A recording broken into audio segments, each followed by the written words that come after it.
तर विद्यार्थी मित्रांनो, स्वागत आहे तुमचं आपल्या गजब मराठी स्टडी यूट्यूब चॅनलमध्ये. तर तुम्ही थंबनेल पाहिल्याप्रमाणे की महाज्योती जी योजना आहे, ज्यामध्ये टॅबलेट विद्यार्थ्यांना मोफत वाटले जातात. जे 10वी पास विद्यार्थी आहेत, म्हणजे 10वी पास म्हणजे 60च्या पुढे टक्के ज्यांना आहेत त्यांना मोफत टॅबलेट दिले जाते 11वीला JEE नीट CETच्या अभ्यासक्रमासाठी. व त्याचबरोबर 6 GB इंटरनेट फ्री देखील दिले जाते आणि तुम्हाला काही पुस्तके वगैरे असतात ते देखील दिल्या जातात. तर ह्या टॅबसाठी काय काय ऑनलाईन कसे फॉर्म भरायचं आहे संपूर्ण माहिती आपण याच्यासाठी काय काय डॉक्युमेंट लागणार आहे या व्हिडिओमध्ये आपण सर्व माहिती पाहणार आहोत. त्यामुळे चॅनलला सबस्क्राईब करायचं आहे, व्हिडिओला एक लाईक करायचा. अशाच नवनवीन व्हिडिओसाठी तुमच्यापर्यंत नोटिफिकेशन येत राहतील. त्यामुळे आत्ताच चॅनलला सबस्क्राईब करा आणि व्हिडिओ शेवटपर्यंत पहा, जेणेकरून तुम्हाला संपूर्ण माहिती या ठिकाणी समजून जाणार आहे. जर तुम्ही 10वी पास असाल आणि तर तुमच्याकडे हे डॉक्युमेंट असतील तर तुम्हाला हा टॅब 100% मिळणार आहे. तर कसा करायचा ऑनलाईन अर्ज हे देखील पाहूया. तर पहा, महाराष्ट्र राज्याच्या इतर आता हे न असता आपण योजनेच्या लाभासाठी पात्रता काय आहे पहा. नाही, हे वाचूयात म्हणजे तुम्हाला कळेल की महाराष्ट्र राज्यातील इतर मागासवर्गीय, भटक्या जमाती, विमुक्त जमाती तसेच विशेष मागासवर्गातील विद्यार्थ्यांना JEE नीट CET बॅच 2026 करिता परीक्षक ऑनलाईन पद्धतीने महाज्योती मार्फत देण्यात येणार आहे. ठीक आहे. तर या ठिकाणी त्याकरिता इच्छुक विद्यार्थ्यांकडून ऑनलाईन पद्धतीने अर्ज मागविण्यात येत आहेत. तसेच ऑनलाईन प्रशिक्षण महाज्योती तर्फे विद्यार्थ्यांना मोफत टॅब व 6 GB इंटरनेट डाटा पुरवण्यात येईल. ठीक आहे. तर पहा, योजनेचा लाभार्थीसाठी पात्रता पहा. विद्यार्थी महाराष्ट्राचा रहिवासी असावा. ठीक आहे. विद्यार्थी इतर मागासवर्गीय, विमुक्त जाती, भटक्या जमाती तसेच विशेष मागासवर्गातील असावी किंवा तसेच नॉन क्रिमिनल उत्पन्न गटातील असावं, म्हणजे उत्पन्न जास्त नसावे त्याचे. ठीक आहे. सन 2024मध्ये 10वीची परीक्षा दिली, उत्तीर्ण झालेला असावं. ठीक आहे. हे तर तुम्हाला माहिती आहे, उत्तीर्ण तरी झालेला असावं. ठीक आहे. विद्यार्थी हा विज्ञान शाखेत प्रवेश घेतलेला असावा, म्हणजे तुम्ही जे 11वीला जे प्रवेश घेणार आहात ते विज्ञान शाखेत घेतलेला पाहिजे. ठीक आहे. विज्ञान शाखेत. ठीक आहे. सायन्सला. याबाबतची कागदपत्रे स्पष्ट व दृश्य पद्धतीने जोडणे आवश्यक आहे.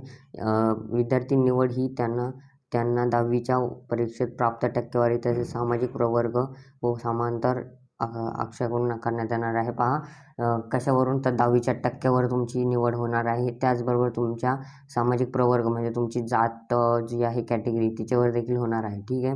इयत्ता 10वीमध्ये शहरी भागातील विद्यार्थी म्हणजेच शहरात जे विद्यार्थी राहतात त्यांना 70%च्या पुढे पाहिजे किंवा यापेक्षा जास्त, किंवा ग्रामीण भागातीलला 60%च्या पुढे पाहिजे. विद्यार्थी शहरी किंवा ग्रामीण भागातील आहे किंवा कसे हे विद्यार्थी आधार कार्डवरून नमित पत्त्यावरून ठरवले जाईल. ठीक आहे.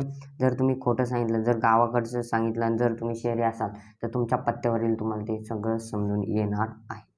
पहा, अर्ज करण्याकरिता आवश्यक कागदपत्रे. सगळ्यात पहिले तुम्हाला काय लागणार आहे, आधार कार्ड. ठीक आहे. आधार कार्ड दोन्ही बाजू. ठीक आहे. रहिवासी दाखला म्हणजे डोमेसाईल सर्टिफिकेट तुमच्याकडे पाहिजे. जाती दाखला ही देखील असणं गरजेचं आहे. नॉन क्रिमिनल म्हणजेच काय तर याच्यामध्ये उत्पन्नाचा तुम्हाला फायदा होतो. ठीक आहे. त्यानंतर 10वीची गुणपत्रिका ही देखील सगळ्यांकडे असते. आता शाळेतून तुम्हाला मार्कशीट मिळालं आहे. विज्ञान शाखेत प्रवेश घेतलेला दाखला म्हणजेच काय बोनाफाईड सर्टिफिकेट. 11वीचे तुम्ही ज्या शाळेत ॲडमिशन घेतलेलं आहे त्या ठिकाणी जायचं आहे, त्यांना म्हणायचं की सर आम्हाला 11वीचं सर्टिफिकेट या टॅबलेट योजनेसाठी पाहिजे आहे, तर ते आम्हाला बोनाफाईड द्यावी. ठीक आहे. तर ते देखील देतील. दिव्यांग असल्यास दाखला आणि अनाथ असल्यास दाखला हे दोन. जर तुम्ही दिव्यांग असाल तर हे दोन म्हणजे वरचे डॉक्युमेंट नाही लागणार, फक्त दिव्यांग असल्यास दाखला लागेल आणि अनाथ असाल तर अनाथचा दाखला लागेल. ठीक आहे. या ठिकाणं तुम्ही म्हणता मग आमच्याकडे हे वरचे आहेत, आमच्याकडे खाली नाही, तर तुम्ही 7 आणि 8 तुमच्यासाठी हे नाही आहे. ठीक आहे. आता आरक्षण. आता या ठिकाणी पाहू शकता OBC म्हणजे OBCला किती आहे, 59% आहे. या ठिकाणी तुम्ही आरक्षण देखील वाचू शकता. समांतर आरक्षण पुढील प्रमाणे. तर हे जाऊ द्या. आता आपण डायरेक्ट पाहूया अर्ज कसा भरायचा आहे. अर्ज भरायचा आहे हा महाज्योती या वेबसाईटवरती नोटीस बोर्डमध्ये ॲप्लिकेशन JEE नीट ट्रेनिंगवर जाऊन ऑनलाईन पद्धतीने अर्ज. जर तुम्हाला अर्ज भरायचा कसा ऑनलाईन हे जर व्हिडिओ पाहिजे असेल तर कमेंट करा, ऑनलाईन अर्ज कसा भरावा.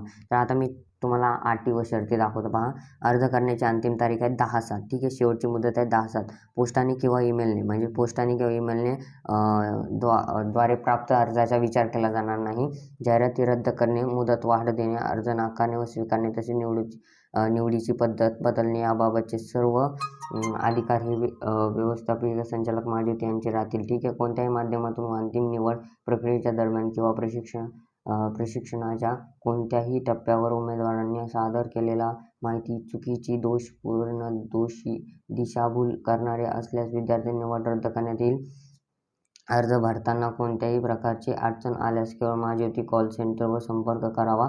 ईमेल ID देखील या ठिकाणी दिलेला आहे. ह्या त्यांच्या अटी व शर्ती होत्या. आता सगळ्यात महत्त्वाची गोष्ट ती म्हणजे काय, तर डॉक्युमेंट कोणते लागणार त्या ठिकाणी तुम्ही पाहू शकता की मी सांगितलेले आहेत. तर यामध्ये एक करायचे, तुम्हाला फक्त एक डॉक्युमेंट ॲड करायचे. कोणतं, तर तो म्हणजे पासपोर्ट फोटो देखील लागणार आहे तुमचा. पासपोर्ट फोटो आणि तुमची सिग्नेचर ही देखील लागणार आहे. याच्यामध्ये ते नमूद नाही आहे, पण मी सांगतोय लागणार आहे. ठीक आहे, मी 2-3 फॉर्म भरलेले आहेत, मला माहिती आहे, मला पुढील प्रोसेस सगळी माहिती आहे. त्यामुळे ही देखील तयार ठेवायचं आहे. व्हिडिओ आवडल्यास एक लाईक करायचा आहे. आणि जर तुम्हाला ऑनलाईन प्रोसेसचा व्हिडिओ पाहिजे असेल, ऑनलाईन फॉर्म कसा भरा, तर खाली फक्त कमेंट बॉक्समध्ये लिहायचं ऑनलाईन अर्ज कसा भरवायचे होते व्हिडिओ. ठीक आहे, तर व्हिडिओ आवडल्यास लाईक, शेअर, सबस्क्राईब करायला विसरू नका. धन्यवाद.